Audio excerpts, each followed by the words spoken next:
Hello friends, அனைவருக்கும் வணக்கம். இன்றைக்கி இந்த வீடியோவில் என்னோட நைட் ரொட்டீன், அதாவது நைட்டு நான் என்ன டின்னர் பண்ணேன் அப்படிங்கிறத அவங்க கூட ஷேர் பண்ண போகிறேன். நம்ம அப்படியே வீடியோக்குள்ளே போகலாம். இது வந்து ஒரு 7:30க்காக தான் விலாக் எடுக்கவே ஸ்டார்ட் பண்ணேங்க.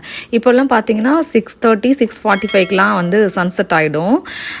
நாங்கள் வந்துட்டு ஹர்ஷனுக்கு வந்து ஹேர் கட் பண்ண போயிட்டு அவனை குளிக்க வச்சுட்டு அவனை பார்க்கில் விளையாட விட்டுருக்குறேன். சரி, நம்ம டின்னர் பண்ணிடலான்ட்டு. டைம் வந்து 7:29 ஆகுது. 7:30 ஆகிடுச்சு. டின்னருக்கு வந்து இடியாப்பம் அண்ட் வெஜ் குருமா பண்ணலாம் அப்படின்னு சொல்லிட்டு சடனாக பிளான் பண்ணனால வரப்பயே பார்த்தீங்கன்னா ஸ்டோரில் இடியாப்ப மாவு வாங்கிட்டு வந்துட்டேன். நிரப்ரா இடியாப்ப மாவு வாங்கியிருக்கிறேங்க. எப்போவுமே அரிசி மாவில் பண்ணுவேன்.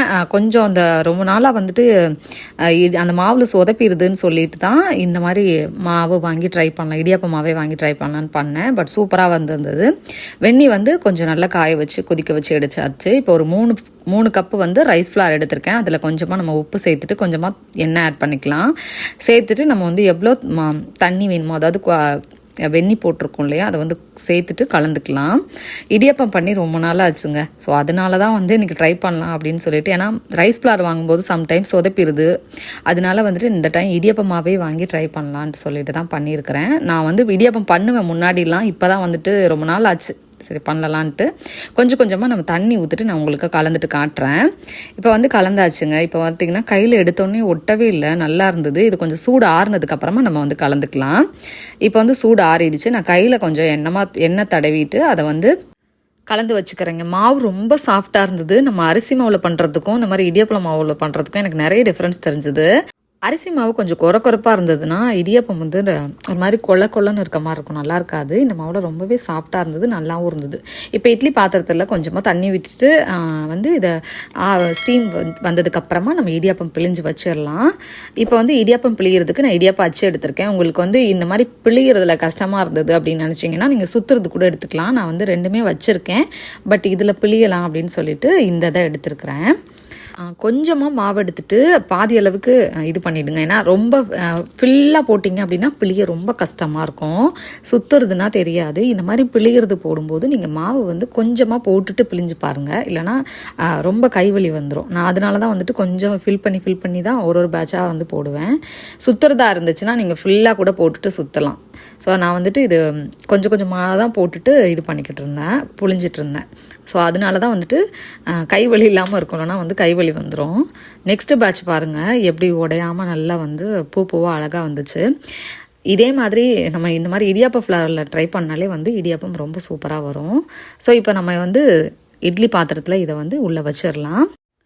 ஸோ இதை வந்து ஒரு ரொம்ப நேரம் வேக விட்டீங்க அப்படின்னா இடியப்பம் ஹார்ட் ஆகிடும். இதுக்கு ஒரு 7 மினிட்ஸ் தான் இது வேகட்டும். இந்த சைடு நம்ம வந்து வெஜ் குருமா, அதாவது வெறும் எம்டி குருமா பண்ண போகிறேன். இதில் நீங்கள் நம்ம வெஜிடபிள்ஸ் கூட ஆட் பண்ணிக்கலாம்.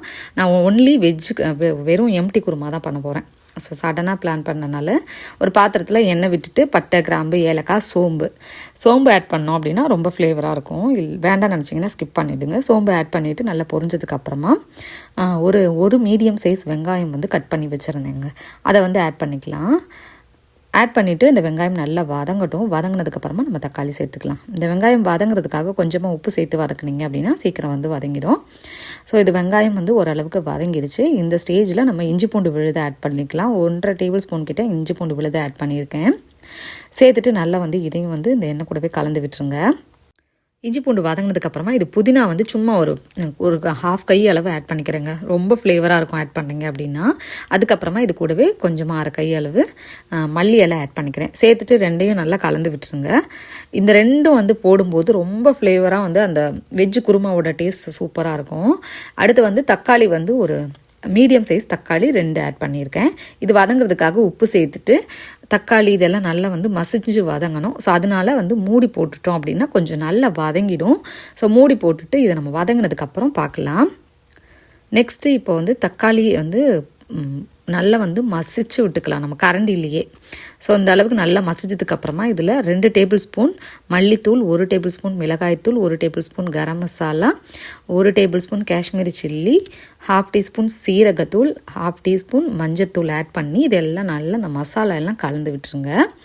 கலந்ததுக்கப்புறமா நம்ம தண்ணி சேர்த்து அப்படியே கொதிக்க விடணும். அவ்வளோதான், குருமா ரெடி ஆகிடுங்க. சீக்கிரமாக வந்து ஒரு 45 மினிட்ஸுக்குள்ளேயே பார்த்திங்கன்னா இடியாப்பம் அண்ட் குருமா வந்து ரெடி ஆகிடும். இப்போ எல்லாத்தையும் நல்லா வந்து கலந்துட்டு கொஞ்சமாக தண்ணி ஊற்றி கலந்துருக்கேன். இதுக்கு எவ்வளோ உங்களுக்கு குருமாவுக்கு தண்ணி வேணுமோ அவ்வளோ தண்ணி நீங்கள் ஆட் பண்ணிக்கோங்க. கிட்டத்தட்ட நான் இதில் வந்து ஒரு 3 டம்ளர் தண்ணி ஆட் பண்ணேன். ஸோ இப்போ தண்ணியெல்லாம் சேர்த்துட்டு உப்பு போட்டுட்டு நம்ம இதை மூடி போட்டு நல்லா கொதிக்க விட்டுறலாம், அவ்வளோதான். நெக்ஸ்ட்டு இது வந்து கொதிச்சிட்ருக்க டைமில் பார்த்திங்கன்னா ஒரு 15 மினிட்ஸ்க்கு முன்னாடியே நான் ஒரு 10 முந்திரி அப்புறமா வந்து கசகசா 1 டேபிள் ஸ்பூன் வந்து தண்ணியில் ஊற வச்சுருக்கேங்க. ஸோ இது கூடவே நம்ம தேங்காய் சேர்த்து அரைச்சிக்கணும். இது வந்து ஊறினதுக்கப்புறம் அரைச்சோன்னா ஈஸியாக நல்லா ஃபைனாக அரைஞ்சிரும். அதுக்காக வந்து இந்த மாதிரி ஊற வச்சுருக்கிறேன். தேங்காய், முந்திரி, கசகசா இது 3 நல்லா அடிச்சுட்டு இந்த மாதிரி ஆட் பண்ணிவிட்டு இதுக்குள்ளே ஒரு கொதிச்சதுக்கப்புறமா ஆட் பண்ணிவிட்டு ஒரு 5 மினிட்ஸில் இறக்கணும் அப்படின்னா குருமா ரெடி ஆகிடும். நான் அந்த அரைச்ச இதை வந்து நான் ஆட் பண்ண மறந்துட்டேன், எடுக்கலை, ஷூட் பண்ணல. ஸோ அதனால தேங்காய் இதெல்லாம் 3 சேர்த்து அடித்து இதில் ஆட் பண்ணிவிட்டு ஒரு 5 மினிட்ஸில் அடுப்பு ஆஃப் பண்ணிவிடுங்க. அவ்வளோதான் குருமா ரெடி. நெக்ஸ்ட்டு ஒரு பேட்ச் வந்து இது வந்துட்டு இந்த சைடு ஒரு பேட்ச் எடுத்து வைக்க போகிறேன். இடியப்பம் ரெடி ஆகிடுச்சு. இதை எடுத்து நம்ம ஒரு பிளேட்டில் மாற்றிட்டு அப்படியே ஹாட் பேக்குக்கு மாற்றிட்டோம் அப்படின்னா இடியப்பம் ரெடி ஆகிடும். சைட் பை சைடு பார்த்திங்கன்னா நான் வந்துட்டு என்ன ரெடி பண்ணிட்டேன்னா தேங்காய் பாலும் ரெடி பண்ணிட்டேங்க. ஸோ என்னென்னா இதுதான் வந்து எங்களோட டின்னர். இதே மாதிரி 2 பேட்ச் வந்து ஊற்றுனேன் இடியப்பத்துக்கு. ஸோ இதே மாதிரி நெக்ஸ்ட்டு பேட்சும் ஊற்றிட்டு உங்களுக்கு காட்டுறேன் நான் எப்படி வந்தது அப்படின்ட்டு. இடியப்பம் ரொம்ப சாஃப்டாக வந்திருந்தது.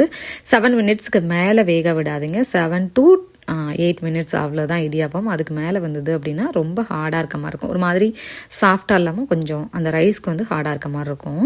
நல்லா வந்திருந்தது இடியாப்பம். இதை வந்து நான் ஒரு ஹாட் பேக்குக்கு மாற்றிக்கிறேன். இதே மாதிரி நெக்ஸ்ட் பேட்சும் போட்டுக்கிறேன். ஸோ தேங்காய் பாலும் ரெடி. இது கூட நம்ம ஏலக்காய் தூள் அப்படி இல்லைன்னா கொஞ்சமாக சக்கரை, நாட்டு சக்கரை ஆட் பண்ணோம் அப்படின்னா தேங்காய் பால் ரெடி ஆகிடுச்சு. ஸோ எங்களோட நைட் டின்னருக்கு பார்த்திங்கன்னா இடியப்பம் அண்ட் எம்டி வெஜ் குருமா. அதாவது நம்ம வெஜிடபிள்ஸ் வேணும்னா ஆட் பண்ணிக்கலாம். நான் சடனாக பண்ணனால இந்த மாதிரி வந்து பிளான் பண்ணேன். ஸோ வெஜ் குருமா அப்புறமா வந்துட்டு தேங்காய் பால் அவ்வளோதாங்க. இதே மாதிரி நீங்களும் இந்த வெஜ் குருமா ட்ரை பண்ணி பாருங்கள், ரொம்ப சூப்பராக வந்திருந்தது.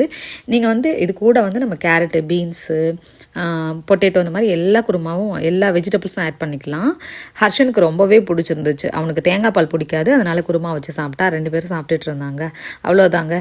இது மோஸ்ட்லி பார்த்திங்கன்னா ஒரு 8:30க்கெலாம் முடிச்சிட்டேன். 7:30க்கு ஆரம்பித்து எல்லாம் சாப்பிட்டு முடிச்சு பாத்திரம்லாம் கழுவி போடுறதுக்கு ஒரு 8:30 ஆகிடுச்சு. இவங்க எல்லோரும் சாப்பிட்டுட்டு இருக்காங்க. ஸோ அவ்வளோதாங்க. நானும் இதோட இந்த vlog முடிச்சுக்கிறேன். இந்த வீடியோ உங்களுக்கு பிடிச்சிருக்கும்னு நினைக்கிறேன். பிடிச்சிருந்துச்சு அப்படின்னா சேனலுக்கு சப்ஸ்கிரைப் பண்ணி பெல் ஐக்கான் கிளிக் பண்ணிக்கோங்க. அப்போ தான் நாங்கள் போடுற வீடியோஸ் எல்லாம் உங்களுக்கு நோட்டிஃபிகேஷனாக வரும். உங்கள் ஃப்ரெண்ட்ஸ் அண்ட் ஃபேமிலி எல்லாருக்கும் ஷேர் பண்ணி விடுங்க. இதே மாதிரி இந்த வெஜ் குருமா நீங்களும் உங்கள் வீட்டில் ட்ரை பண்ணி பாருங்கள். எப்படி இருந்துச்சு அப்படின்னு கமெண்ட் செக்ஷனில் கமெண்ட் பண்ணுங்கள். ஸோ நெக்ஸ்ட் வீடியோவில் பார்க்கலாம். பாய்.